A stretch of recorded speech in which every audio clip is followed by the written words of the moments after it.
Fuck you, fascist!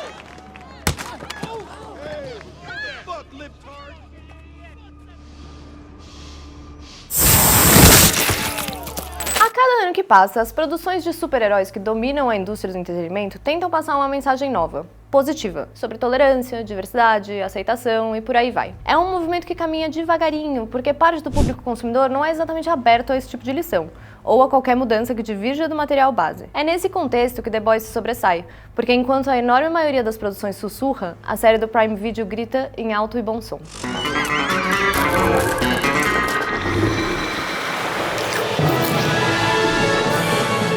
Ainda que muitos não percebam, a série sempre gostou de incluir críticas a diversos hábitos tóxicos que a gente tem como sociedade. Cada uma das suas temporadas tem um tema. Enquanto o primeiro ano focou em assédio e cultura de celebridade, e o segundo ano tratou de supremacia branca, o terceiro ano voltou para falar de um tema muito mais sutil, a masculinidade tóxica. The women are either humoring you or they're scared of you, but none of them like you.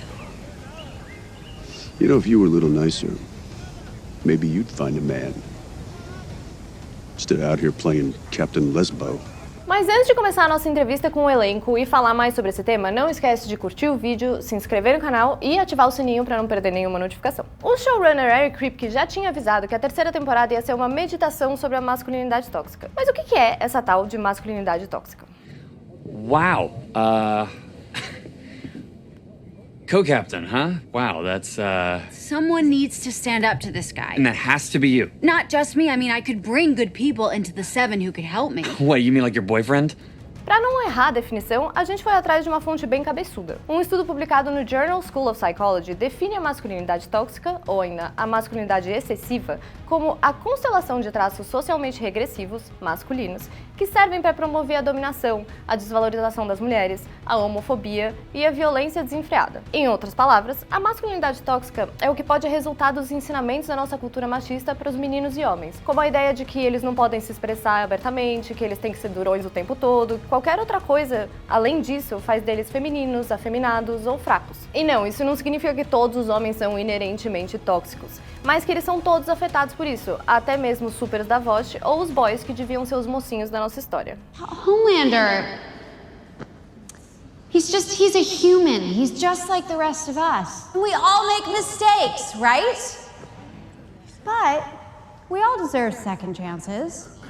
Eric, the theme of this season, I would say, is toxic masculinity. Was something specific that inspired you? I mean, besides the world? The world? Turns out there's a world. The writers sort of write about what's bothering them as it's happening. And, you know, there are certain leaders in the States, you know, really all over the world, but we're focusing on leaders in the States who feel this need, projecting machismo and vitality over compassion, you know, and it got us talking about like, well, why does that happen? And especially because we had this character Soldier Boy, and we were drawing a line from, you know, this John Wayne myth that existed in the 50s and 40s. I mean, longer than that, frankly, like all up into today, and how it keeps getting passed on from father to son and father to son. And so many of shitty places we find ourselves is because someone somewhere was raised horribly by their father. Men feel raised like they have to be, oh, you gotta be tough, you know, or like don't talk about your feelings, and it creates a little mild psychotic break. And anyway, we just wanted, that's why we really wanted to explore it, because really you can track back so many of the world's problems to just people fronting to be tough. Finally. Is this hot? Iced! O Hughie, por exemplo, representa a face da masculinidade tóxica que na verdade nem parece ser tóxica. Ele é o cara doce, sensível, que quer fazer o bem, mas ele tá sempre querendo se superar não pra concluir o seu objetivo, mas pra provar pros outros e pra si mesmo que ele é homem o suficiente. Lembra que desde o primeiro episódio da temporada o Hughie fica incomodado porque precisa da ajuda da Starlight pra tudo? Pois é. So, you gonna stay over again tonight? Dunno, it depends. You gonna bring Aquafresh? Wait, you're going in? Call in sick. We have an all hands at 3. I've never missed one before.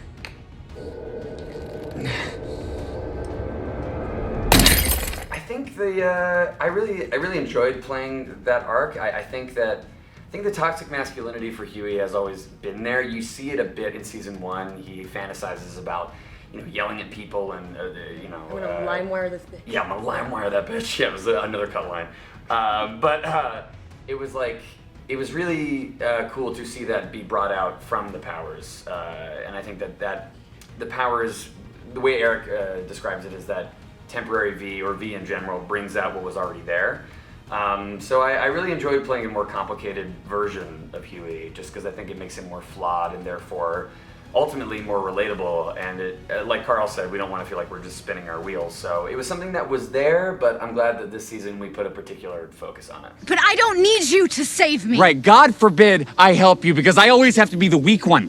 The one you have to rescue. You always have to be the strong one. You always have to be so much stronger than me. The Boys também demonstra como a masculinidade frágil e tóxica é literalmente passada por gerações se esse problema não for resolvido. Em lados opostos, o Billy Butcher e o Homelander têm algo em comum.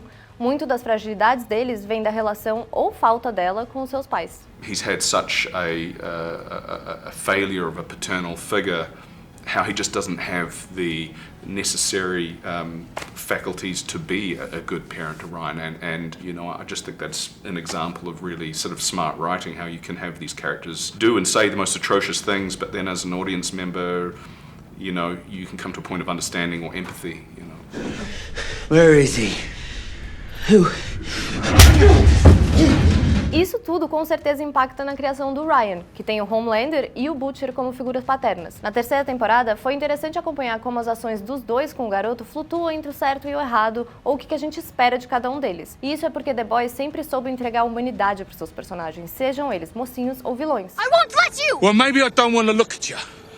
After what you've done to my Becca, did you ever think about that? No matter what happens, no matter what you do, I'm not going anywhere. I will always be here.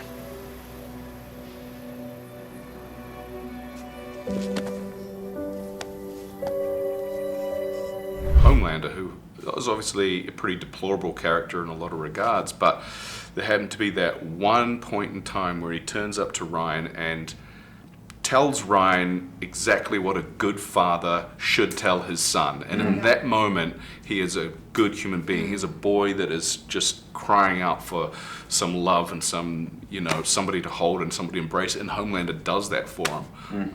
And in that moment, he's redeemed. Not for what he's not for what he's done, but for all the murders, right? Not for all the murders or the rapes or that sort of stuff, but he's definitely in that moment, just in that moment alone. Bom exemplo disso foi o A-Train nessa temporada, que fez a gente repensar tudo que a gente achava dele desde o primeiro episódio da série. E adivinha por quê? Porque a gente conheceu o seu passado e explorou mais as suas fragilidades. But it don't mean shit without you. I need you. Come coach me. You can still work with the kids at the broke-ass school. Hell, you make enough to fix the damn place up. They managed to kind of redeem A-Train, which is super surprising, right? I really like that our show does that. I really like that there's no character where you can outright say they are a complete evil person, because no one is going around being like, I'm evil. You know what I mean? Even with like Homelander, you understand where he's coming from. Maybe you don't empathize with him necessarily, but you still understand where he's coming from, and I really like that they're able to play around with characters, and even some of the more all-around good people have moments where they fail or where they have faults. It's really fascinating because you're never really quite sure where your character is going to go, and I think it's up to the audience to decide a lot of it, like where how they see each character, and that's cool. Like I like that different audience members can have different opinions on a lot of characters, whether they're redeemable or not. Mas vale sempre lembrar que a masculinidade tóxica não é um vírus que se pega no ar ou uma doença sem cura. O French é um exemplo de como, mesmo cercado de expectativas do que a sociedade acha que deveria ser um homem, é possível ser quem você é, e principalmente respeitar o espaço e os limites de uma mulher. E não é como se o French devesse ganhar um prêmio por isso, mas assistindo a série é legal ver ele como um respiro. Karen, you're kind of the opposite of all this because Frenchie has never been intimidated by Kimiko's powers. Do you think having an actual nice guy makes her stronger? I love this question. I love that. Definitely having that sort of support system and someone that is rooting for you at all times makes you want to do the right thing. And one of my favorite moments this season was when, you know, a lot of the scenes leading up to it was Frenchie supporting Kimiko and trying to help her out. But in this scene, it's the opposite. Kimiko's trying to cheer Frenchie up, and she says, I see mon cœur, and I see you, I believe in you. And so, yeah, that's kind of what I love about their whole friendship relationship. They see the best in each other. Old man trouble, I don't mind him. You won't find him round my door. Claro que nada disso funcionaria se The Boys não tivesse um ótimo elenco em mãos. Apesar de todos serem absurdamente bons, não dá pra discordar que quem roubou a cena nessa temporada foi o Antony Starr na pele do Homelander. It's because deep down there's a part of you that is still human. No. Part of you is. A dirty, shriveled, anemic little part of you that still mules for approval and love and a mommy and a daddy and a boo-hoo-hoo. Antony, are you excited for the Emmy nomination you're probably gonna get? Don't jinx it. So that's now screwed. Yeah. Now if he doesn't get it, He's gonna remember that. I'm not very good at taking compliments, so I feel very uncomfortable right now. That's why I can't speak properly. But there's such a massive team of people that put everything in, and it's not often that happens. Everyone's really pushing in the same direction. So whilst that's really flattering of you to say, I 100% genuinely mean it. Like, if we get nominated for an Emmy again, and if we were somehow lucky enough in this incredible TV landscape where there's just so many good shows now, if we did squeak in there, that would be amazing. If we won it, I think that would have to just be such a great reward for everyone that is busting their ass for the show. And I'm going to jump in since he won't say it. You know, we got a chance to do a one-on-one, very close scene this season. And I would just say, like, everyone can see that his brilliance is one of a kind. And I'll piggyback on that and completely agree. It's amazing to be in the room with Ant and really just play off of him. He's so You're just giving. want to make him more and more uncomfortable. Yeah. No. I'm not just like the rest of you. I'm stronger. I'm smarter. I'm better. I am better. Então, retomando, depois de abordar abuso, racismo e masculinidade tóxica, o que pode vir no futuro de The Boys? The first season talks a little bit about Me Too. The second season, white supremacy. The third season, toxic masculinity. Do you have any idea where the season 4 will go? It's hard to know because the world has really fixed all of its problems. So frankly, it's really difficult to figure out. Where are you gonna get your source material? Let's figure out what to write. World peace happened. Figure out what to write about. Yeah, no, I know. You know, we get a fire hose of material in the face daily of stuff to write about, and if anything, I think right now we're in the process of narrowing down the 1,000 issues that, you know, completely fucking terrify us.